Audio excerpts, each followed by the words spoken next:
A Profecia Celestina, uma aventura da nova era. Acordei com um forte cheiro de café. O aroma impregnava toda a casa. Após vestir-me, fui para a sala de estar. Um velho empregado doméstico ofereceu-me um copo de suco de uva fresca, que aceitei. Bom dia, disse Júlia atrás de mim.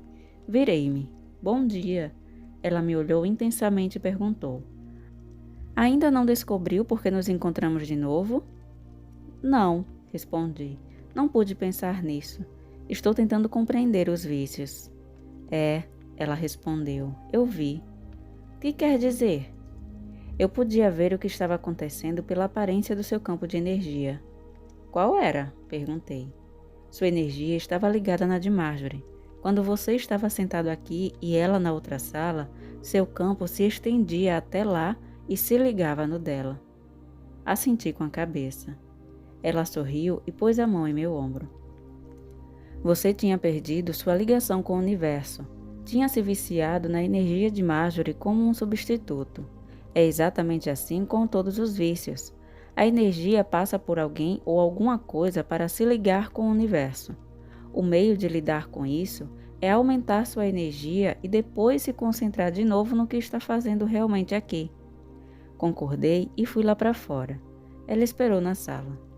Durante uns 10 minutos, usei o método de acumular energia que Sanches me ensinara. Aos poucos, a beleza voltou e me senti muito mais leve. Tornei a entrar na casa. Você parece melhor, disse Júlia. Me sinto melhor, eu disse. Então quais são suas questões neste ponto? Pensei um minuto. Tinha encontrado Marjorie. Essa pergunta fora respondida. Mas eu ainda desejava descobrir aonde estava Will. E ainda queria compreender como as pessoas iriam agir entre si se seguissem aquele manuscrito. Se o efeito dele era positivo, por que Sebastian e os outros padres estavam preocupados? Olhei para Júlia. Preciso absorver o resto da 8ª visão. E ainda quero encontrar o Will. Talvez ele tenha a 9ª. Vou para Iquitos amanhã. Você gostaria de ir? Ela disse. Hesitei. Acho que o Will está lá, ela acrescentou. Como sabe? Por causa dos pensamentos que tive sobre ele a noite passada. Eu não disse nada. Tive pensamentos sobre você também, prosseguiu Júlia. Sobre nós dois indo para Iquitos. Você estava de algum modo envolvido nisso. Envolvido em quê? Ela deu um sorriso. Na descoberta da última visão, antes de Sebastian. Enquanto ela falava, me veio a imagem de Júlia e eu chegando a Iquitos, mas depois decidindo por algum motivo seguirmos em diferentes direções. Senti que eu tinha um objetivo, mas não era claro. Concentrei-me mais uma vez em Júlia. Ela sorriu. Onde está você? Perguntou. Desculpe, eu disse, estava pensando numa coisa. Importante? Não sei, estava pensando que assim que a gente chegava a Iquitos, seguíamos direções diferentes. Rolando entrou na sala. Trouxe os suprimentos que você queria. Reconheceu-me e cumprimentou polidamente com um aceno de cabeça. Que bom, obrigada, disse Júlia. Viu muitos soldados? Não vi nenhum.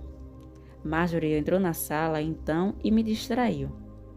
Mas ouvi Júlia explicando a Rolando que achava que Marjorie queria ir com ele para o Brasil, onde arranjaria passagem de volta para os Estados Unidos.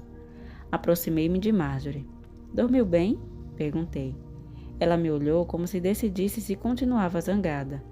Não muito bem, respondeu. Indiquei Rolando. Ele é o amigo de Júlia. Parte esta manhã para o Brasil. De lá vai lhe ajudar a voltar para os Estados Unidos. Ela pareceu assustada. Olhe, vai dar tudo certo, eu disse. Eles já ajudaram a outros americanos. Conhecem pessoas na embaixada americana no Brasil. No instante você estará em casa. Ela balançou a cabeça. Estou preocupada com você. Eu vou ficar bem, não se preocupe. Assim que eu chegar nos Estados Unidos, lhe telefono. Atrás de mim, Hinton avisou que o café da manhã estava servido. Fomos para a sala de jantar e comemos. Depois, Júlia e Rolando pareceram ter pressa. Júlia explicou que era importante para Rolando e Marjorie atravessarem a fronteira antes de escurecer, e a jornada levaria o dia inteiro. Marjorie embalou algumas roupas que Hinton lhe dera e depois, enquanto Julia e Rolando conversavam à porta, eu puxei Marjorie para um lado. Não se preocupe com nada, eu disse. Só fique de olhos abertos que talvez tenha outras visões. Ela sorriu, mas nada disse. Fiquei olhando com Julia enquanto Rolando ajudava Marjorie a pôr suas coisas no pequeno carro dele. Os olhos dela se encontraram com os meus, por um curto momento, quando partiram. Acha que eles vão conseguir passar? Perguntei a Julia. Ela me olhou e deu uma piscadela. Claro. E agora é melhor a gente ir embora também. Tenho algumas roupas para você. Estendeu-me uma sacola com roupas e a pusemos com várias caixas de alimentos na picape. Despedimos-nos de Hinton, Carla e Maréia e rumamos para Iquitos, a nordeste. À medida que viajávamos, a paisagem ia se tornando cada vez mais selvagem e víamos poucos sinais de gente. Comecei a pensar na oitava visão. Era visivelmente uma nova compreensão de como tratar os outros, mas eu não entendera completamente. Carla me falara sobre como se deveria tratar crianças e dos perigos do vício por uma pessoa, mas tanto Pablo quanto Carla haviam aludido a uma maneira de projetar conscientemente energia em outros. Que era aquilo? Surpreendi o olhar de Julia e disse: Não compreendi muito bem a oitava visão. A maneira como abordamos outras pessoas determina a rapidez com que evoluímos e a rapidez com que nossas perguntas sobre a vida são respondidas. Como funciona isso? Perguntei. Pense em nossa situação, ela respondeu. Como suas perguntas foram respondidas? Por pessoas que apareceram, eu acho. Você estava inteiramente aberto a essas mensagens? Não muito. Eu era, em geral, distante. As pessoas que lhe trouxeram mensagens também se fecharam? Não, foram muito abertas e prestativas. Elas... Hesitei, incapaz de pensar na maneira correta de expressar minha ideia. Elas o ajudaram, tornando você mais aberto? Ela perguntou. Elas o encheram de calor humano e energia de alguma forma? A observação provocou uma erupção de lembranças. Recordei-me da atitude tranquilizadora de Will quando eu estava à beira de pânico em Lima, da paternal hospitalidade de Sanches e dos conselhos preocupados do padre Carl, Pablo e Carla, e agora o de Julia. Todos tinham a mesma expressão no olhar. Sim, eu disse. Vocês todos fizeram isso. Certo, ela disse. Fizemos e estamos fazendo conscientemente, seguindo a oitava visão, estimulando e ajudando você a se esclarecer. Podemos buscar a verdade, a mensagem que você trazia para nós. Compreende? Energizar você era a melhor coisa que podíamos fazer para nós mesmos. Que diz o manuscrito sobre isso exatamente? Diz que quando as pessoas cruzam nossos caminhos, há sempre uma mensagem para nós. Encontros casuais não existem, mas o modo de respondermos a esses encontros determina se somos capazes de receber a mensagem. Se temos uma conversa com alguém que cruza nosso caminho e não vemos uma mensagem sobre nossas questões atuais, isso não significa que não houvesse uma mensagem. Significa apenas que não a captamos, por algum motivo. Pensou um momento e continuou. Já se encontrou com uma velha amiga ou conhecida, conversou durante um minuto, foi embora e depois se encontrou com ela no mesmo dia ou na mesma semana? Sim, já. E o que diz você normalmente? Alguma coisa tipo, ora, imagina você de novo, ri e segue seu caminho? Mais ou menos isso. O manuscrito diz que o que devemos fazer em vez disso, nessa situação, é parar o que estamos fazendo, seja lá o que for, e descobrir a mensagem que temos para aquela pessoa e a que ela tem para nós. Prediz que assim que os seres humanos compreendam essa realidade, nossa interação será mais lenta e se tornará mais objetiva e deliberada. Mas não será difícil fazer isso, sobretudo com alguém que não saiba do que a gente está falando? O manuscrito esboça como agir. Quer dizer, a maneira exata como devemos tratar uns aos outros? Exato. O que diz ele? Se lembra da terceira visão, de que os seres humanos são únicos no mundo de energia no qual podem projetar conscientemente a energia deles? Sim. Se lembra como se faz isso? Lembrei-me das aulas de John. Sim, apreciando a beleza de um objeto até que a energia penetre bastante em nós para sentirmos amor. Nesse ponto, podemos mandar energia de volta. Certo. E o mesmo princípio se aplica às pessoas. Quando apreciamos a forma e o porte de alguém e nos concentramos de fato nele, até suas formas e feições começarem a se destacar e ter mais presença, podemos mandar energia para ele e revigorá-lo. Claro, o primeiro passo é manter nossa própria energia elevada. Depois podemos iniciar o fluxo de energia que vem para nós, através de nós mesmos, e daí para outras pessoas. Quanto mais apreciarmos a totalidade, a beleza interior delas, mais a energia penetra nelas e naturalmente mais flui para dentro de nós. Ela riu. Na verdade, é uma coisa meio hedonista, disse. Quanto mais amamos e apreciamos os outros, mais energia flui para dentro de nós. É por isso que amar e energizar os outros é a melhor coisa possível que podemos fazer a nós mesmos.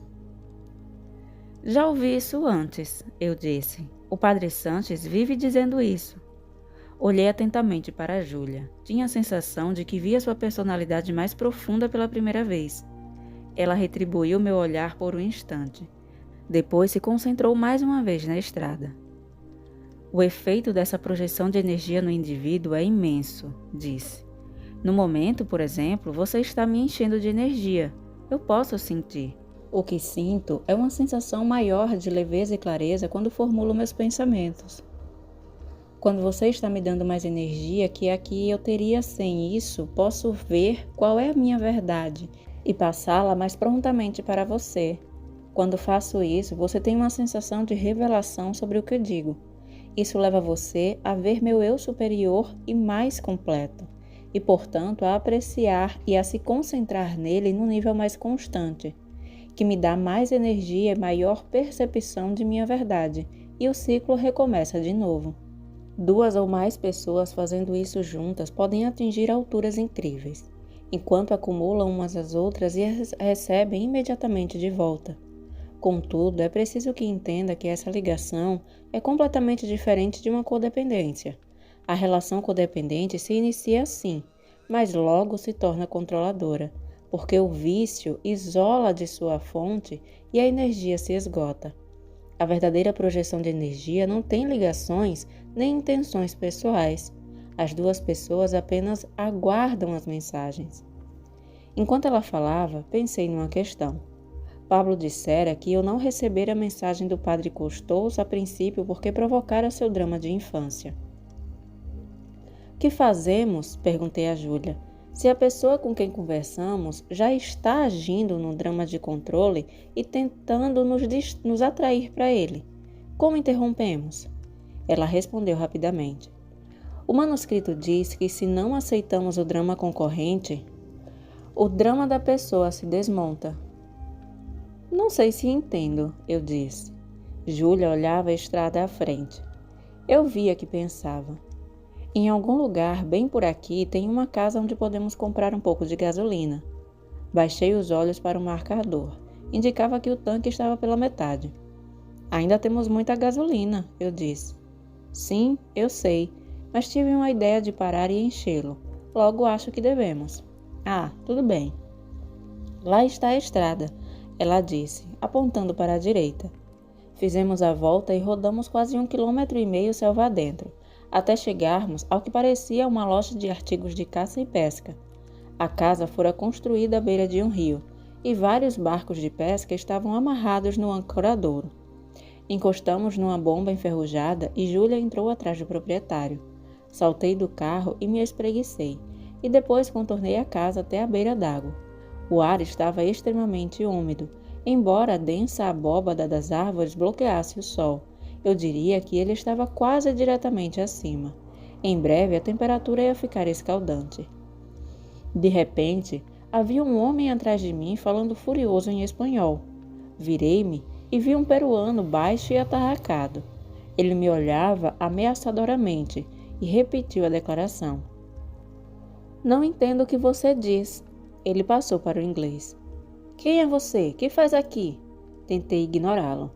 Só estamos aqui pela gasolina. Vamos embora em alguns minutos. Voltei-me mais uma vez para a água, esperando que ele fosse embora. Ele se pôs ao meu lado. Acho melhor você me dizer quem é, Yankee. Sou americano, eu disse. Não estou certo para onde vou. Estou viajando com uma amiga. Um americano perdido, ele disse com hostilidade. Exato, eu disse. O que está procurando aqui, americano? Não estou procurando nada, respondi tentando voltar para o carro. Eu não lhe fiz nada, me deixe em paz. Percebi de repente que Júlia estava em pé ao lado do veículo. Quando olhei, o peruano se virou e olhou também. Hora de partir, disse Júlia.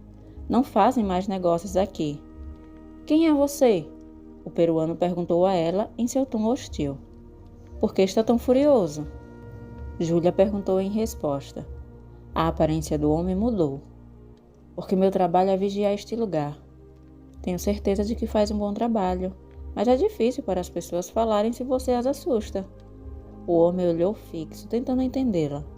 Estamos indo para Iquitos, ela disse. Trabalhamos com o padre Sanches e o padre Carl, conhece? Ele sacudiu a cabeça, mas a menção aos dois padres acalmou-o ainda mais. Afinal, balançou a cabeça e afastou-se. Vamos, disse Júlia. Entramos na caminhonete e partimos. Compreendi como estivera ansioso e nervoso. Tentei afugentar isso. Aconteceu alguma coisa lá dentro? Perguntei. Júlia me olhou. O que quer dizer? Se aconteceu alguma coisa lá dentro que explicasse por que você teve a ideia de parar. Ela riu. Depois disse. Não, tudo se passou do lado de fora. Olhei para ela. Você percebeu? Ela perguntou. Não, respondi. No que estava pensando logo antes de chegarmos? Que queria esticar as pernas. Não, antes disso. Que perguntava enquanto conversávamos. Tentei pensar. A gente estava falando nos dramas infantis. Aí me lembrei. Você tinha dito uma coisa que me confundiu. Respondi. Disse que uma pessoa não pode representar um drama de controle conosco a não ser que aceitemos seu drama concorrente. Não compreende isso. Compreende agora? Não muito. Onde quer chegar? A cena lá fora demonstrou claramente o que acontece se você representa o drama concorrente. Como? Ela me deu uma olhada. Que drama o homem representava para você? Era obviamente o intimidador. Certo. E que drama você representou? Eu só estava tentando tirá-lo do meu pé. Sei, mas que drama você representava? Bem, comecei no meu drama de distanciamento, mas ele continuou atrás de mim. E aí? A conversa estava me irritando, mas tentei me concentrar e sustentá-la. Olhei para Júlia e disse. Acho que representava o coitadinho de mim. Ela sorriu. Exato. Notei que você cuidou dele sem nenhum problema, eu disse. Só porque não representei o drama que ele esperava. Lembre-se de que todo drama de uma pessoa se formou na infância em relação a outro drama. Portanto, todo drama precisa de um drama igual para ser plenamente ensinado. O que o intimidador precisa para conseguir energia é de um coitadinho de mim ou de outro intimidador. Como você cuida disso? Perguntei, ainda confuso. Minha reação dramática seria eu mesma representar o intimidador, tentando intimidá-lo. Claro, isso provavelmente teria resultado em violência, mas ao contrário, fiz o que o manuscrito manda. Dei nome ao drama que ele representava. Todos os dramas são estratégias secretas para conseguir energia. Ele tentava lhe intimidar esgotando sua energia. Quando tentou isso comigo, dei nome ao que ele fazia. Foi por isso que perguntou a ele por que estava tão furioso? Foi. O manuscrito diz que as manipulações secretas por energia não sobrevivem quando você as traz à consciência, apontando-as. Deixam de ser secretas. É um método muito simples. A verdade melhor sobre o que é dito numa conversa sempre prevalece. Depois disso, a pessoa tem de ser mais verdadeira e honesta. Isso faz sentido, eu disse. Acho que eu mesmo nunca dei nome aos dramas antes, como se não soubesse o que fazia. Tenho certeza. É uma coisa que todos nós fizemos. Mal começamos a saber mais sobre o que está em jogo. E a chave para fazer com que isso funcione é olhar simultaneamente para a pessoa verdadeira à sua frente além do drama, e mandar tanta energia para ela quanto possível. Se ela consegue sentir a energia chegando por qualquer meio, depois fica mais fácil abandonar sua forma de manipular para obtê-la. O que pôde ver você naquele cara? Perguntei. Pude vê-lo como um menino inseguro, precisando desesperadamente de energia. Além disso, ele trouxe uma mensagem bem oportuna, certo? Olhei-a. Ela parecia à beira de riso. Acha que paramos lá só para que eu aprendesse como lidar com alguém que representa um drama? Foi essa a pergunta que fez, não foi? Sorri, a sensação boa retornando. Sim, acho que foi. O mosquito zumbindo em volta do meu rosto me obrigou a acordar. Olhei para Júlia. Ela sorria como se lembrasse alguma coisa engraçada. Durante várias horas, após deixarmos a loja do Rio, tínhamos rodado em silêncio, mordiscando a comida que Júlia preparara para a viagem. Está acordado, disse Júlia. Sim. A que distância fica Iquitos? A cidade fica daqui a uns 45 quilômetros, mas a hospedaria Stuart só a alguns minutos em frente. É uma pousada pequena e campo de caça. O dono é inglês e apoia o manuscrito. Ela sorriu de novo. Passamos muitos bons momentos juntos. A não ser que tenha ocorrido alguma coisa, ele deve estar lá. Espero que consigamos uma pista do paradeiro de Will. Ela parou a caminhonete no acostamento da estrada e me olhou.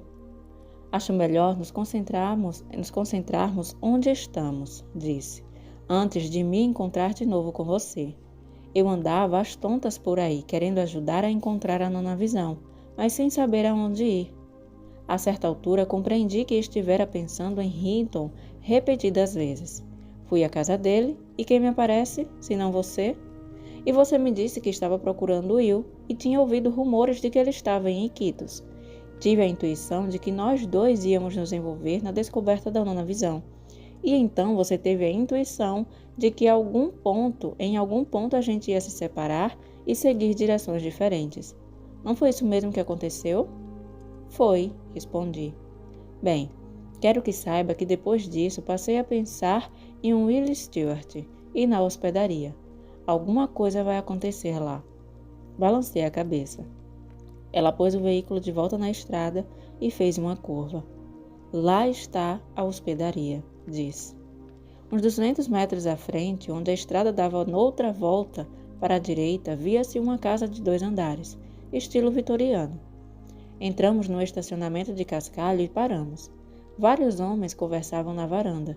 Abri a porta do veículo e ia subindo quando Júlia tocou meu ombro. Lembre-se, disse. Ninguém está aqui por acaso. Fique atento às mensagens. Eu a segui e fomos para a varanda. Os homens peruanos bem vestidos cumprimentaram distraidamente com a cabeça quando passamos por eles e entramos na casa.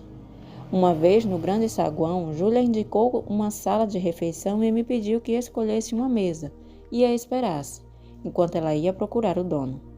Examinei a sala. Continha cerca de 1 dúzia de mesas alinhadas em 2 fileiras. Escolhi uma no meio e me sentei de costas para a parede. 3 outros homens, todos peruanos, entraram depois de mim e sentaram-se em frente à minha mesa. Outro entrou logo depois e pegou a mesa uns 6 metros à minha direita. Sentou-se de um jeito que suas costas se voltavam ligeiramente para mim. Notei que era estrangeiro, talvez europeu. Júlia entrou na sala, me localizou, se aproximou e sentou de frente para mim. O dono não está, disse, e o gerente não teve nenhuma notícia de Will. E agora? Perguntei. Ela me olhou e encolheu os ombros. Não sei. Temos de presumir que alguém aqui tem uma mensagem para a gente. Quem você acha que seja? Não sei. Como sabe que isso vai acontecer? Perguntei, sentindo-me de repente cético. Mesmo depois de todas as coincidências misteriosas que haviam ocorrido comigo desde que eu chegara ao Peru, ainda tinha problemas para acreditar que iria acontecer outra agora, só porque desejávamos que acontecesse. Não esqueça a terceira visão, disse Júlia. O universo é energia, energia que responde às nossas expectativas. As pessoas também fazem parte desse universo de energia. Portanto, quando temos uma pergunta, as pessoas revelam qual delas tem a resposta. Desviou o olhar para as outras pessoas na sala. Não sei quem são essas pessoas, mas se pudéssemos conversar com elas, por um tempo suficiente descobriríamos uma verdade que cada uma trouxe para nós, alguma parte da resposta às nossas perguntas. Olhei-a de lado. Ela se curvou para mim sobre a mesa. Ponha isso na sua cabeça. Todo mundo que cruza nosso caminho tem uma mensagem para nós. Do contrário, teriam seguido por outro caminho, ou saído antes ou depois. O fato de essas pessoas estarem aqui significa que estão aqui por algum motivo. Olhei-a, ainda sem saber se acreditava que fosse tão simples assim. O difícil, ela disse, é perceber qual deles escolher para passar algum tempo conversando, já que conversar com todos é impossível. Como você decide? Perguntei. O manuscrito diz que existem sinais. Eu a ouvi atentamente, mas por algum motivo dei uma olhada em volta e fitei o homem à minha direita. Ele se virou no mesmo instante e me olhou. Quando encontrei seu olhar, ele o desviou de volta à comida. Também desviei o meu. Que tipo de sinais? Perguntei. Sinais como esse, respondeu. Qual? Como o que você acabou de fazer, indicou com a cabeça o homem à minha direita. O que quer dizer? Júlia curvou-se de novo para mim. O manuscrito diz que vamos aprender que de repente o contato espontâneo do olhar é um sinal para que duas pessoas conversem. Mas isso acontece o tempo todo? Perguntei. Sim, acontece, respondeu. E depois que acontece, a maioria das pessoas simplesmente esquece e retoma o que está fazendo. Balancei a cabeça. Que outros sinais o manuscrito menciona? Perguntei. Um senso de reconhecimento. Ver alguém que parece conhecido, mesmo que a gente saiba que nunca viu essa pessoa antes. Quando ela disse isso, eu pensei em Dobson e Renault, em como eles me pareciam familiares quando os vi pela primeira vez. O manuscrito diz alguma coisa sobre o motivo de as pessoas parecerem conhecidas? Perguntei. Não muito. Diz apenas que somos membros do mesmo grupo mental que certas outras pessoas. Os grupos mentais em geral evoluem na mesma linha de interesse, pensam igual, e isso cria a mesma expressão e experiência externa. Reconhecemos intuitivamente os membros do nosso grupo mental, e com muita frequência eles nos trazem mensagens. Olhei mais uma vez o homem à minha direita. Parecia vagamente familiar. Incrivelmente, ao fitá-lo, ele se virou e olhou de relance de novo. Olhei rápido para Júlia. Você tem de conversar com esse homem, ela disse. Não respondi. Sentia-me desconfortável com a ideia de simplesmente me aproximar dele. Quis ir embora, prosseguir para Iquitos. Ia sugerir isso quando ela falou mais uma vez. Era aqui que tínhamos de estar, e não em Iquitos. Temos de fazer isso. Seu problema é que está resistindo à ideia de ir até lá e puxar conversa. Como fez isso? Fez o quê? Saber o que estou pensando. Não tem nada de misterioso, e é uma questão de observar com atenção suas expressões. O que quer dizer? Quando a gente observa uma pessoa num nível mais profundo, pode ver o eu mais honesto por trás de qualquer fachada que ela possa exibir. Quando a gente focaliza realmente nesse nível, pode perceber o que alguém está pensando como uma expressão sutil no rosto. É perfeitamente natural. Para mim parece telepático, eu disse. Ela deu um sorriso. A telepatia é perfeitamente natural. Dei mais uma olhada no homem. Ele não se voltou. É melhor concentrar sua energia e ir conversar com ele, disse Júlia, antes que perca a oportunidade. Concentrei em me intensificar minha energia até me sentir mais forte. E então perguntei. O que é que eu vou dizer a esse cara? A verdade. Coloque a verdade de uma forma que ache que ele reconhecerá. Tudo bem, eu vou. Deslizei minha cadeira para trás e fui até onde o homem se sentava. Ele pareceu tímido e nervoso, de um jeito que me lembrou Pablo na noite em que o conheci. Tentei ver além do nervosismo do homem, num nível mais profundo. Quando fiz isso, tive a impressão de notar uma nova aparência em seu rosto, com mais energia. Olá, eu disse. Você não parece peruano. Espero que possa me ajudar. Procuro um amigo meu, Will James. Por favor, sente-se, ele disse com um sotaque escandinavo. Sou o professor Edmund Connor. Estendeu-me a mão e disse: Desculpe, não conheço seu amigo Will.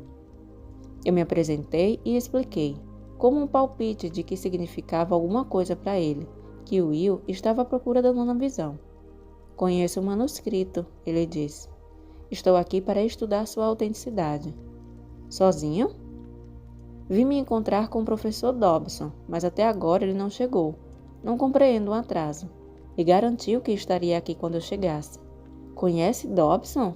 Sim, é ele quem está organizando a investigação do manuscrito. E ele está bem? Vem para cá? O professor me olhou interrogativamente. Foram esses os planos que fizemos. Algum problema? Minha energia despencou. Compreendi que o encontro de Dobson com Connor fora combinado antes da prisão de Dobson. Eu o conheci no avião, expliquei, quando vim para o Peru. Ele foi preso em Lima, não tenho a menor ideia do que lhe aconteceu. Preso? Deus do céu! Quando falou com ele pela última vez? Perguntei. Várias semanas atrás, mas o horário do encontro foi confirmado. Ele disse que me ligaria se alguma coisa mudasse. Você se recorda porque ele quis se encontrar com você aqui, em vez de em Lima? Perguntei. Ele me disse que havia umas ruínas perto daqui e que estaria nesta região conversando com outro cientista. Ele disse onde ia conversar com esse cientista? Sim, disse que tinha de ir a São Luís, creio. Por quê? Não sei, eu só estava imaginando. Ao dizer isso, duas coisas ocorreram simultaneamente. Primeiro, comecei a pensar em Dobson, em voltar a vê-lo. Nós nos encontrávamos numa estrada com árvores grandes. E então, no mesmo instante, olhei pela janela e vi, para minha estupefação, o padre Sanches subindo os degraus da entrada da varanda. Parecia cansado e tinha roupas sujas. No estacionamento, outro padre aguardava num carro velho. Quem é aquele? Perguntou o professor Connor. É o padre Sanches, exclamei, quase sem poder conter minha emoção. Virei-me e olhei para a Júlia, mas ela não estava mais sentada à nossa mesa. Levantei-me assim que o padre Sanches entrou na sala. Quando ele me viu, parou abruptamente, uma expressão de total surpresa no rosto, e depois se aproximou e me abraçou. Tudo bem com você? Perguntou. Sim, ótimo. Respondi. O que faz aqui? Em sua fadiga, ele deu uma risadinha. Eu não sabia mais aonde ir, e quase não consigo chegar aqui. Centenas de soldados estão vindo para cá. Por que estão vindo soldados? Perguntou Connor atrás de mim, aproximando-se de onde Sanches e eu nos encontrávamos. Sinto muito, respondeu Sanches. Não sei o que pretende, só sei que são muitos. Apresentei os dois e contei ao padre Sanches a situação de Connor, que parecia em pânico. Preciso ir embora, ele disse. Mas não tenho um motorista. O padre Paul está esperando lá fora, disse Sanches. Vai voltar para Lima imediatamente. Você pode ir de carro com ele, se desejar. Desejo de verdade, disse Connor. Espere, e se eles encontrarem os soldados? Perguntei. Não acho que parariam o padre Paul, disse Sanches. Ele não é conhecido. Nesse instante, Júlia voltou à sala e viu Sanches. Os dois se abraçaram calorosamente, e mais uma vez apresentei Connor. Enquanto eu conversava, Connor parecia ficar mais apavorado, e alguns minutos depois, Sanches o avisou de que estava na hora do padre Paul voltar. Connor saiu para pegar seus pertences no quarto e logo retornou. Sanches e Júlia o acompanharam até lá fora, mas eu me despedi dele ali mesmo e fiquei esperando na mesa. Queria pensar. Sabia que o encontro com Connor fora de algum modo significativo e que Sanches nos encontrar ali era importante, mas não conseguia entender bem o porquê. Logo Júlia voltou à sala e sentou-se ao meu lado. Eu sabia que alguma coisa ia acontecer aqui, disse. Se não tivéssemos parado, não teríamos visto Sanches, nem Connor por falar nisso. Aliás, o que foi que Connor lhe disse? Não sei bem ainda, respondi. Onde está o padre Sanches? Foi se registrar no hotel para descansar um pouco no quarto. Não dorme há 2 dias. Desviei os olhos. Sabia que Sanches estava cansado, mas a notícia de que não estaria disponível me decepcionou. Queria muito conversar com ele, para ver se ele poderia acrescentar alguma perspectiva ao que estava ocorrendo, sobretudo em relação aos soldados. Fiquei apreensivo e parte de mim quis fugir com Connor. Júlia percebeu minha impaciência. Se acalme, disse. Relaxe e me diga o que acha da 8ª visão por enquanto. Olhei-a e tentei me situar. Não sei por onde começar. O que acha que a 8ª visão preconiza? Voltei a pensar nela.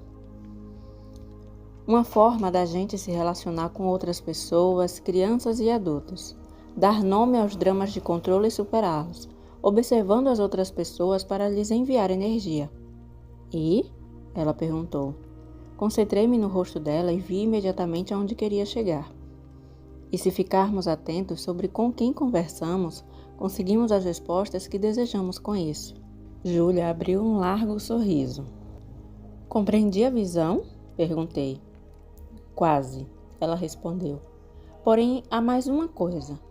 Você compreende como uma pessoa pode erguer outra. Agora vai ver o que acontece num grupo, quando todos os participantes sabem interagir assim. Saí para a varanda e sentei-me numa das cadeiras de ferro fundido. Alguns minutos depois, Júlia saiu na porta e se juntou a mim.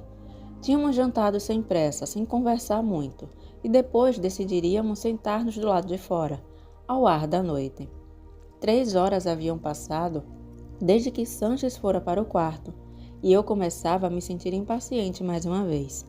Quando Sanches de repente saiu e se sentou conosco, fiquei aliviado. Teve alguma notícia de Will? Perguntei-lhe. Enquanto eu perguntava, ele virava a cadeira para ficar de frente para Júlia e eu. Notei que ajustava cuidadosamente a posição da cadeira, de modo a ficar a uma distância igual de nós dois. Sim, disse afinal, tive. Fez uma nova pausa e pareceu absorto. Então perguntei. Que soube? Vou contar a vocês tudo o que aconteceu. Ele disse. Quando o padre Carl e eu retornamos à missão, esperávamos encontrar o cardeal Sebastian lá, com os militares. Esperávamos uma inquisição. Ao chegarmos, descobrimos que ele e os soldados tinham ido embora repentinamente várias horas antes, após receberem uma mensagem. Durante todo o dia não soubemos o que estava acontecendo. E aí, ontem, recebemos a visita de um certo padre Costoso, com quem acho que você se encontrou. Ele me disse que foi orientado para minha missão por Will James. Aparentemente, Will se lembrava do nome da minha missão de sua conversa anterior com o padre Carl e sabia intuitivamente que íamos precisar da informação que o padre Costoso trazia. O padre Costoso tinha decidido apoiar o manuscrito. Por que Sebastian partiu tão de repente? Perguntei. Por quê? Disse Sanches. Queria apressar a execução dos seus planos. A mensagem que recebeu dizia que o padre Costoso ia denunciar a intenção de Sebastian de destruir a 9ª visão. Sebastian encontrou? Ainda não, mas espera encontrá-la. Acharam um outro documento, indicando onde está a 9ª visão. Onde se acredita que esteja? Perguntou Júlia. Nas ruínas celestiais, respondeu Sanches. Onde é isso? Interroguei. Júlia me olhou. A uns 96 quilômetros daqui. É um sítio que os cientistas peruanos escavaram particularmente e sob muito segredo. Consiste de várias camadas de templos antigos, primeiro os maias, depois incas. Aparentemente, as 2 culturas acreditavam que havia alguma coisa especial em relação ao local. De repente percebi que Sanches se concentrava na conversa com uma intensidade incomum. Quando eu falava, ele me focalizava totalmente, sem interromper de modo algum o olhar. Quando Júlia falava, ele mudava de posição para focalizá-la completamente. Parecia agir com muita deliberação. Perguntei-me o que ele fazia, e nesse exato momento fez-se um silêncio na conversa, pois os 2 me olharam expectantes. Que foi? Perguntei. Sanches sorriu. É sua vez de falar. Estamos conversando por turnos? Perguntei. Não, Júlia respondeu. Estamos tendo uma conversa consciente. Cada pessoa fala quando a energia passa para ela. E passou para você. Fiquei sem saber o que dizer. Sanches me olhou com simpatia. Parte da oitava visão é aprender a interagir conscientemente em grupo, mas não fique constrangido. Apenas entenda o processo. Quando os membros de um grupo conversam, só um terá a ideia mais forte num determinado momento. Se estiverem atentos, os outros do grupo sentirão quem vai falar, e aí, conscientemente, concentram sua energia nessa pessoa, ajudando-a a externar seu pensamento com grande clareza. Então, à medida que a conversa prossegue, alguma outra pessoa terá a ideia mais poderosa, e assim por diante. Se você se concentrar no que se diz, sentirá quando é sua vez de falar. A ideia virá ao seu pensamento. Sanches desviou os olhos para Júlia e perguntou: que ideia lhe passou pela cabeça e você não manifestou? Tentei pensar. Eu me perguntava, disse afinal, por que o padre Sanches olhava com tanta intensidade para quem estava falando. Acho que queria saber o que isso significava. A chave para esse processo, disse Sanches, é falar na sua vez e projetar energia quando é da outra pessoa. Muitas coisas podem dar errado, interveio Júlia. Algumas pessoas se inflamam quando estão em grupo. Sentem a força de uma ideia e a manifestam. E então, como esse ímpeto de energia é muito gostoso, continuam falando, muito tempo depois que o surto de energia já devia ter passado para outra. Tentam monopolizar o grupo. Outras são contidas, e mesmo quando sentem a força de uma ideia, não se arriscam a dizê-la. Quando isso ocorre, o grupo se fragmenta e os membros não se aproveitam de todas as mensagens. O mesmo acontece quando alguns membros do grupo não são aceitos por alguns dos outros. Os indivíduos rejeitados são impedidos de receber energia, e assim os grupos perdem o proveito de suas ideias. Júlia fez uma pausa, e nós dois olhamos para Sanches, que tomava fôlego para falar. A maneira como se excluem as pessoas é importante. Quando desgostamos de alguém ou nos sentimos ameaçados por alguém, a tendência natural é nos concentrar em alguma coisa de que não gostamos em relação à pessoa, uma coisa que nos irrita. Infelizmente, ao agirmos assim, em vez de ver a beleza interna da pessoa e passar-lhe energia, eliminamos a energia e, na verdade, a prejudicamos. Elas só sabem que se sentem, de repente, menos belas e confiantes. E isso ocorre porque consumimos a energia delas. Por isso, explicou Júlia, é que esse processo é tão importante. Os seres humanos estão envelhecendo uns aos outros lá fora num ritmo tremendo, com suas competições violentas. Mas lembre-se, acrescentou Sanches, num grupo verdadeiramente funcional, a ideia é fazer o oposto disso. É intensificar a energia e vibração de cada membro, por causa da energia mandada por todos os outros. Quando isso ocorre, o campo de energia individual de cada um se funde com o do outro e cria um reservatório de energia, como se o grupo fosse um só corpo, mas com muitas cabeças. Algumas vezes, uma cabeça fala pelo corpo, outras vezes a outra fala, mas num grupo funcionando assim, cada indivíduo sabe quando falar e o que dizer, pois vê verdadeiramente a vida com mais clareza. Esta é a pessoa superior de que falava a oitava visão, referindo-se ao relacionamento amoroso entre o homem e uma mulher, mas outros grupos também podem formar um. As palavras do padre Sanches me fizeram pensar de repente no padre Custós e em Pablo. Conseguira, afinal, o jovem índio modificar o pensamento do padre, levando-o a desejar agora preservar o manuscrito? Teria Pablo conseguido fazer isso por causa do poder da oitava visão? Onde está o padre Custós agora? Perguntei. Os dois me olharam meio surpresos com minha pergunta, mas o padre Sanches logo respondeu. Ele e o padre Carl decidiram ir a Lima conversar com outros líderes da igreja sobre o que o cardeal Sebastião parece ter planejado. Acho que é por isso que ele estava tão decidido a ir à sua missão com você. Sabia que devia fazer alguma outra coisa. Exato, disse Sanches. Fez-se uma pausa na conversa e nós nos entreolhamos, cada um esperando a próxima ideia. A questão agora, disse por fim o padre Sanches, é o que devemos fazer. Júlia foi a primeira a falar. Todo esse tempo eu tive pensamentos de que estava de algum modo envolvida com a nona visão, de que me apoderava dela tempo suficiente para fazer alguma coisa, mas não consigo ver com clareza. Sanches e eu a olhamos intensamente. Vejo isso acontecendo num determinado lugar, ela prosseguiu. Esperem um instante. O lugar em que tenho pensado é nas ruínas celestiais. Tem um determinado lugar, lá entre os tempos. Quase tinha esquecido. É onde preciso ir. Preciso ir para as ruínas celestiais. Quando Júlia terminou, tanto ela quanto Sanches desviaram o olhar para mim. Não sei, eu disse. Eu queria saber por que Sebastião e sua gente são tão contra o manuscrito. Descobri que é por temerem a ideia de uma evolução interior, mas agora não sei para onde ir. Esses soldados se aproximando, parece que Sebastião vai encontrar a nona visão, não sei. Tenho pensado que estou envolvido de algum modo na persuasão dele para não destruí-la. Parei de falar. Meus pensamentos voltaram-se mais uma vez para Dobson, e depois, abruptamente, para a nona visão. Compreendi de repente que ela ia revelar aonde iriam os seres humanos com aquela evolução. Eu vinha me perguntando como eles agiriam uns com os outros em consequência do manuscrito, e a pergunta fora respondida com a oitava visão. E agora a pergunta lógica seguinte era: aonde vai levar isso tudo? Como vai mudar a sociedade humana? Tinha de ser esse o conteúdo da nona visão.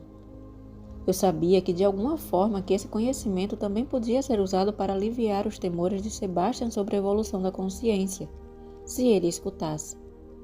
Ainda acho que o cardeal Sebastião pode ser convencido a apoiar o manuscrito, eu disse com convicção.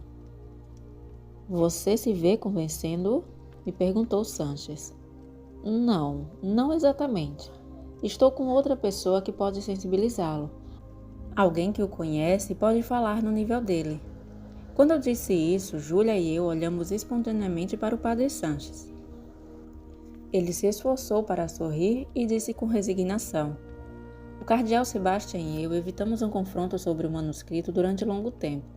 Ele sempre foi meu superior, me considerava seu protegido, e tenho de admitir que eu o respeitava, mas acho que eu sempre soube que chegaríamos a isso. A primeira vez que você falou nisso, eu sabia que a tarefa de convencê-lo era minha. Toda a minha vida me preparou para isso. Ele olhou intensamente para Júlia e para mim, e depois continuou. Minha mãe era uma reformadora cristã. Detestava o uso da culpa e da coerção quando evangelizava. Achava que as pessoas deviam procurar a religião por amor, não por medo.